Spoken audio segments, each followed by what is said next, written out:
네, 박수로 맞이해 주시기 바랍니다.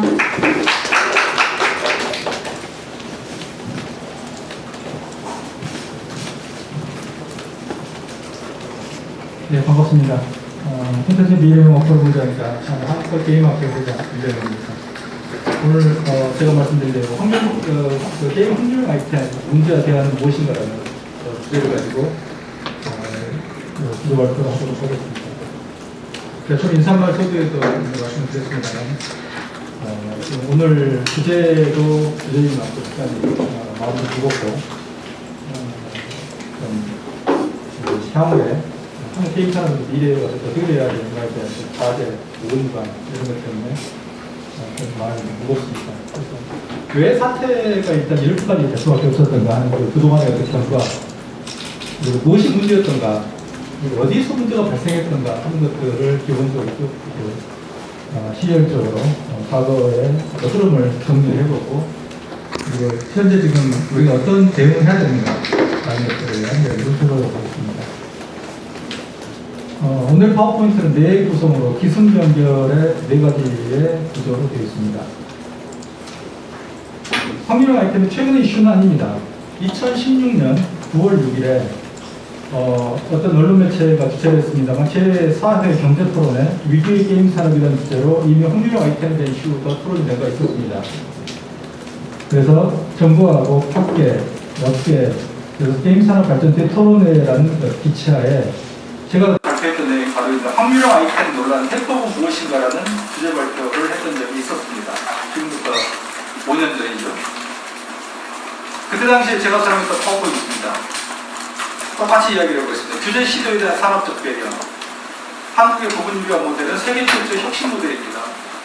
확률형 아이템은 처음부터 탄생 초기부터 문제를 가지고 이런 어떤 사행성 이슈나 사행성 논란에 휘말렸던 것은 아닙니다. 그런데 그 당시 2016년 당시에 평가를 해볼 때 게임산업 혁신은 정지해 있고 게임 산업의 과점화가 진행되어 있고 소수의 독점적 파워로 가진 소수의 게임사가 산업을 지배하고 있고 그리고 중소게임사가 올라가고 있고 수익성이 악화되고 있고 해외 모바일 게임과의 경쟁이 격화되고 있습니다. 무엇보다도 문제가 됐던 게 그 당시에도 게임사가 단기 수익성 부분으로 질주하고 있었다는 것입니다. 지금하고 아무 차이도 없습니다. 이게 가속화되었다는 것입니다. 5년 동안. 그리고 특히 게임 이용자하고 마찰이 생겼고 거기에 이제 정부가 규제를 시도하고 있었던 것. 당시 2016년에도 바로 정부가 규제를 시도를 했었습니다. 왜 이렇게까지 확률형 아이템이 문제가 되느냐는 구조입니다. 모바일 게임 매출 구조로 고래로 불리우는 소수의 유저에 의존하는 모델이 비즈니스 모델이 모바일 게임의 비즈니스 모델입니다. 그래서 95.3% 유저의 무료 사용 때문에 바로 4.7%의 유저를 쥐어짜는 구조를 가지고 있는 게 현재 지금의 확률형 아이템의 본질입니다. 그리고 특히 거래 중에서도 정말 큰 거래라고 불리는 0.1%의 유저. 여기 이제 보면 이제 구별이 됩니다. 고래, 돌고래, 그리고 뭐 등등해서 이제 그 명칭이 나옵니다만 이 사람들을 특히 이제 거래 유저들을 볼리우는 0.1%를 집중적으로 공략하는 이게 확률형 아이템 산업의 구조의 기본적인 문제점입니다. 그 당시에도 자율규제 이슈가 있었습니다. ICT 소비자정책연구원이라는 기관이 있었습니다만 당시 문체부의 확률형 아이템 자율규제 시행을 현황 자료를 분석을 해보면 자율규제 준수율이 2015년에 93%를 기록한 이후에 2016년 5월에는 88% 하락하고 있다. 또한 2015년 7월부터 2016년 5월까지 자율규제를 따른 158개 게임 중 27개의 게임을 확률을 공개한다고 문체부 자료를 근거로 정리를 했습니다.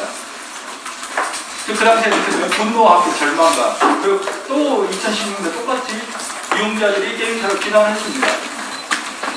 그때 저는 뭐라고 했냐면 그때 발표에서 항상 두들겨 맞아야 정신 차리는 게임업계가 문제다 라는 이야기를 한 번 있었습니다. 자, 2008년에 그때 2016년 상황보였습니다. 2008년에 협회 자율규제가 있었으면 불협화됐습니다. 2008년 협회 자율규제는 또 온라인 게임에 대한 자율규제였습니다. 그 나름의 자율규제의 기본 원칙들이 있었습니다. 예를 들면 캡슐용 유료 아이템의 현금부터 결과값에 현금을 유가증권 등을 포함해서는 안 된다 등등, 캡슐용 유료 아이템의 결과값에 캐시 아이템을 포함해서 안 된다 등등, 그리고 한국게임산업협회에서 건전한 영업 환경 조성을 위한 핵상설 모니터링 기구를 설치한다 등등. 하지만 그 이후에 온라인 게임을 기준으로 세운 자율 규제는 유명무실이 됐고, 그래서 2016년에 다시 한번 규제에 대한 시도가 있었습니다.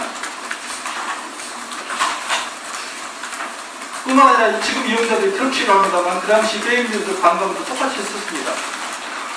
우리나라 게임 기업들, 그들은 이렇게 이야기했습니다. 우리나라 게임 기업들이 부분 유료 수익 모델 연구와 이익 창출만 위해서 붙인 것부터 우리 기업들의 최소한의 사회적 양심이나 상도의조차 버린 지 오래됐기 때문에 자율적인 규제라는 건 이미 헛소리가 된지 오래입니다.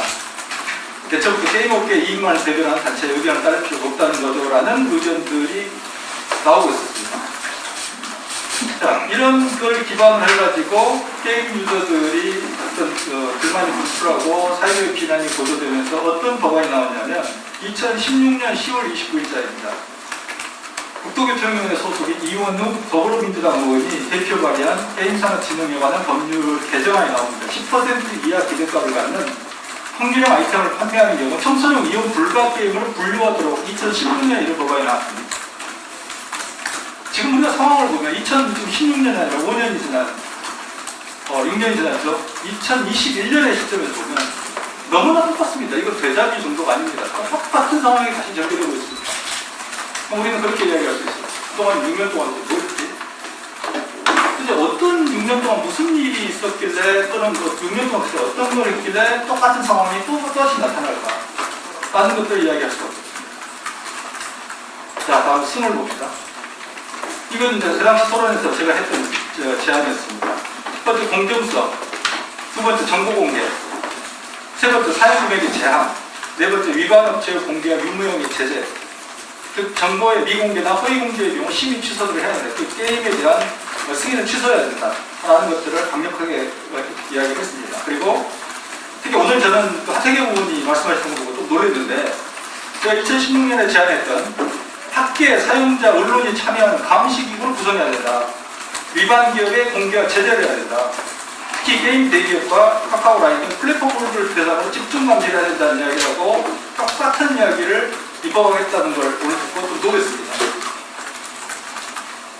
결국에는 돌고 돌아서 6년이 지난 시점에서 그 당시에 제가 제안을 했고 토론에서 논란이 토론을 했고 대안으로서 나왔던 이야기가 6년이 지나면 다시 나오고 이게 드디어 입법, 제가 그때 제안했던 것은 입법하자는 이야기는 아니었습니다. 공정성과 정보 공개를, 정보는 확률 아이템 공개를 정확히 게임사가 하자는 거였고, 사용 금액의 제한은 게임사가 알아서 제한하라는 거였고, 그래서 억 단위의 아이템 구매 유저 등등 몇 천만 원짜리 유저들의 아이템 구매를 게임사 스스로가 막아야 된다고 이야기했었고요. 그 다음에 협회 등등의 산업단체는 위반 업체를 공개하고 유무형을 제재를 해야 된다. 그리고 심지어 게임관리위원회가 전 문제가 됐고 심의 취소 등을 해야 된다고 주장을 했지만 그동안의 6년 동안 아무것도 되지 않았습니다. 그리고 그 결과가 오늘입니다. 이건 일본의 게임사의 게임 공개이죠. 여기서 최근에 이제 협회에서 이야기했던 말 중에서 게임 확률이 24시간 공개가 되니 안 되니 확률이 부정되니 여쭤보는데, 이걸 보게 되면 24시간 확률이 이동하는 것을 확률이 끊임없이 변동하는 것을 보여주고 있습니다. 원래 그래서 게임의 어떤 확률이 공개하는 것을 그러니까 아이템 확률이 변동하는 것은 너무나 당연한 이야기입니다. 왜? 게임 유저가 많이 안 들어오는 아침과 심야에는 확률이 높아지는 거고, 서버가 붐비는 시간대 확률이 낮아지는 거고, 그 비즈니스의 기본입니다. 그렇게 설계를 하고 있을 겁니다. 그럼에도 불구하고 그 부분에 대해서 부정하는 것은 비즈니스의 기본을 모르고 있다는 얘기입니다. 일본 같은 경우 2016년, 일본은 우리처럼 이런 논란으로까지 하지 않습니다. 2016년에 그들은 어떻게 했냐면 가금액의 100배 또는 5만엔 아이템은 종류별 확률을 명시하고 사내 운영 책임자를 정해 아이템 확률 설정 기록을 남긴다고 되어 있습니다. 이게 중요한 포인트입니다. 사내의 확률형 아이템에 대한 운영 책임자가 있습니다. 법적 책임을 집니다. 그래서 그가 만약에 허위로 공시했다 걸리면 법적 제재를, 그러니까 법적으로 문제가 되면 책임을 져야 됩니다. 이게 우리하고 다른 점입니다. 자, 전으로 가볼까요? 게임 유저 트럭시와 결합되어서 확률형 아이템이 폭발했습니다. 자유규제하였더니 돌아온 업계 확률 조작, 이런 이야기를 게임 업계가 듣고 있습니다.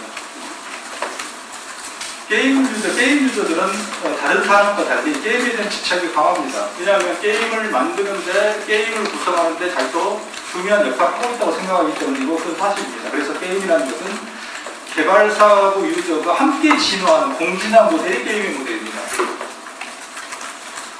근데 결국 유저들이 그 자신들이 어떤 확률을 맞을 거라고 생각하고, 회사가 공개하는 그런 확률을 신뢰하고, 그리고 이런 어떤 조작이라는 것도 없을 거라고 생각했는데 보니까 뚜껑을 열어보니까 아니었다는 겁니다.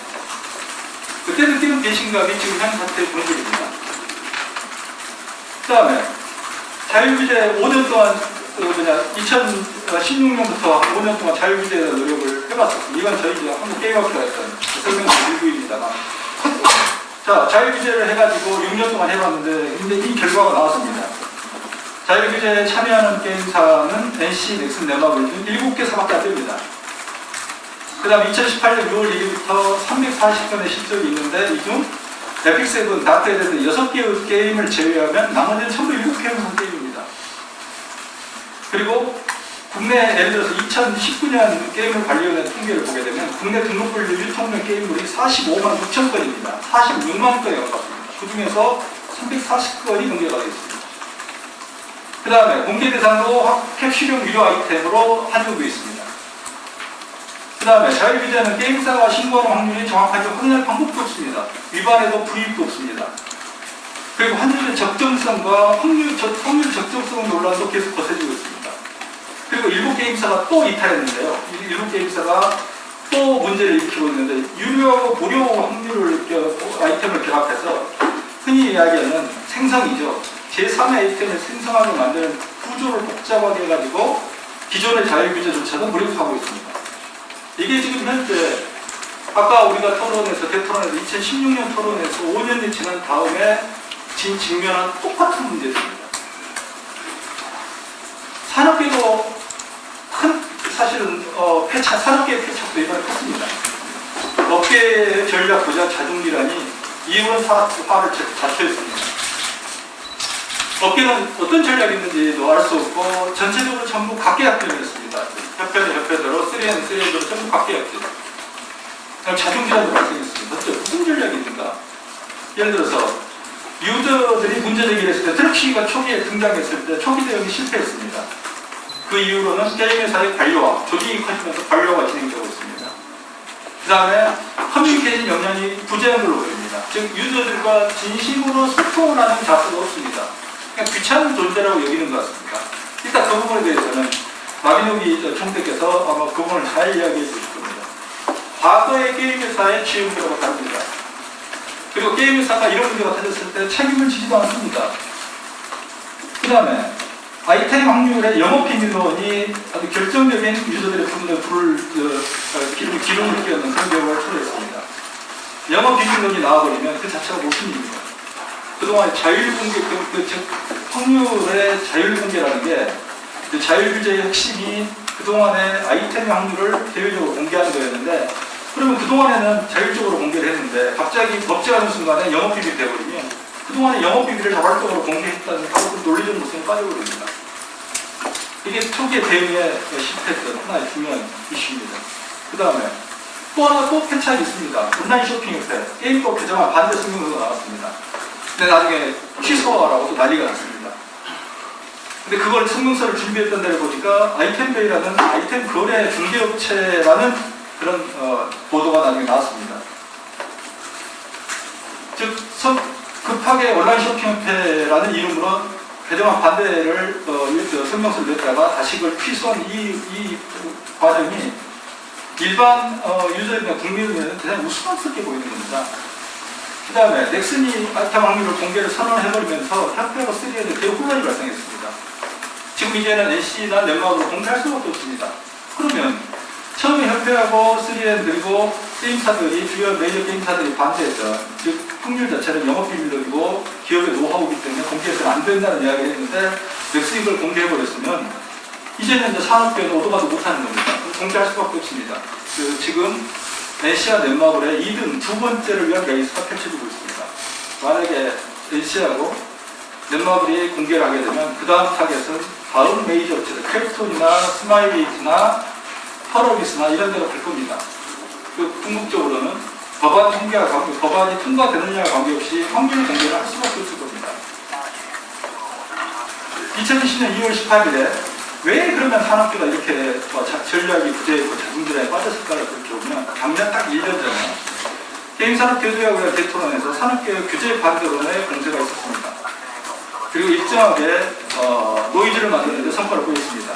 그때 제가 뭐라고 했냐면 현재 개정안에 나온 확률형 아이템 규제는 정보공개 정도의 수준에서 비교적 약해 결국 향후에는 국회에서 이를 전면 금지하는 법안까지 나올 수 있다. 즉 정보공개를 하지 않으면 나중에 전면 규제까지 갈 거다라는 걸 이야기를 했었습니다. 지금이 딱 그런 1년이 지나고 딱 그런 상황입니다. 소탐 대신 정보 공개를 수용하고 빨리 봉합을 했으면 되는 문제를 제대로 그게 정리가 안 되면서 계속 상태가 악화되는, 그리고 결국에는 법안을 반대했지만 게임 회사들은 확률을 공개할 수밖에 없는 그런 상황으로 지금 치닫고 있습니다. 결론입니다. 우려되는 상황.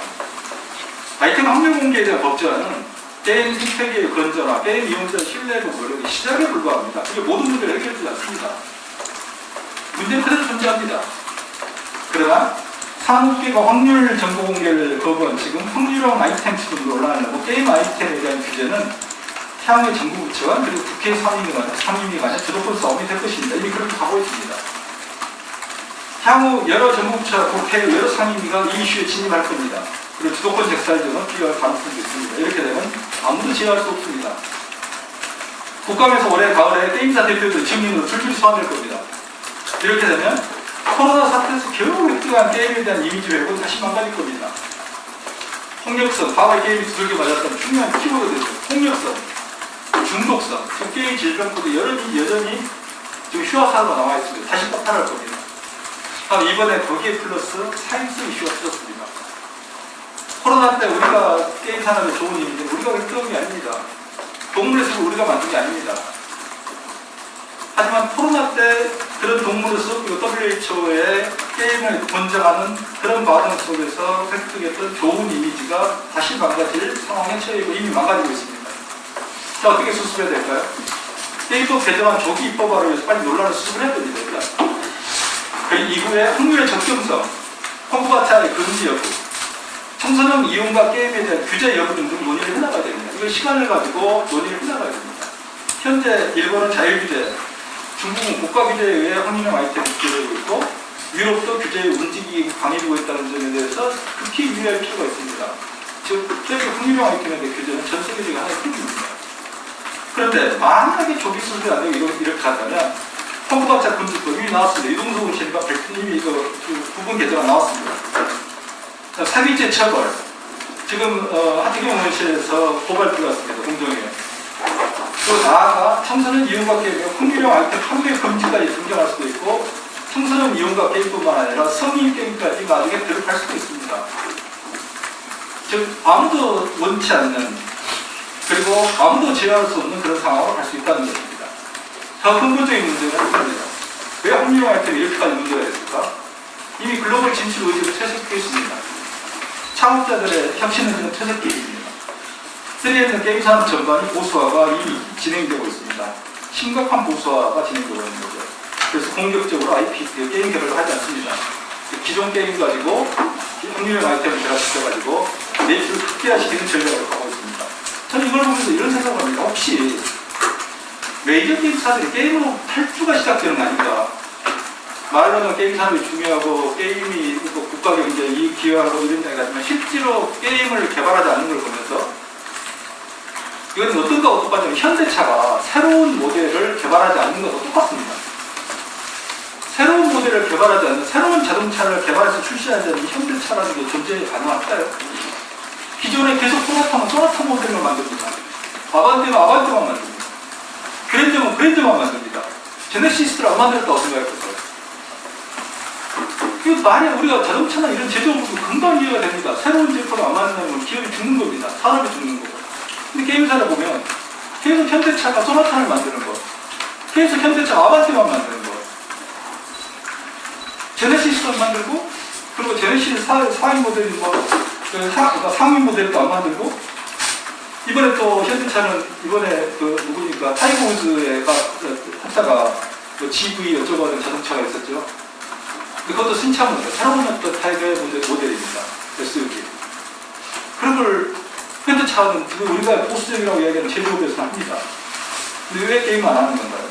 게임 업계는 ESG라는 지금 아주 글로벌리 핫한 이슈입니다. 환경과 사회하고 그리고 가버넌스, 지배구조. 이런 사회적 파도에 대해서 무관심한가 묻고 싶습니다. 그리고 게임사는 정말 이런 ESG 같은 사회적 가치에 무관심한 건가? 어떤 메시지적인 게임사도 나오지 않습니다. 3M은 메이저 게임사의 재벌화도 가속하려고 있습니다. 자신이 아직도 존경받는 IT 벤처 기업가라는 호상을 깰 때가 됐다고 봅니다. 벤처로서의 가장 기본적인 자세를 가지고 지금 보면 이 메이저 게임사를 보면 창업자를 보호하기 위한 그 기업이 되고 있습니다. 정말 우리가 상상할 수 없는 우리가 한국의 재벌의 역사를 기탈하고 있습니다만 IT 기업이 심지어 IT의 꽃이라고 불리는 게임사가 재벌화되고 있다는 것은 정말 놀라운 현상입니다. 이번에 이런 재벌화 현상 속에 이번에 확률형 아이템에 대한 유저들에 대한 불만이 폭발하고 있다고 느끼고 있습니다. 이런 근본적인 문제가 확률형 아이템을 둘러싼 그리고 확률형 아이템을 넘어서서 더 근본적으로 해결해야 될 문제가 아닌가 생각합니다. 네, 감사합니다. 이상 마치겠습니다.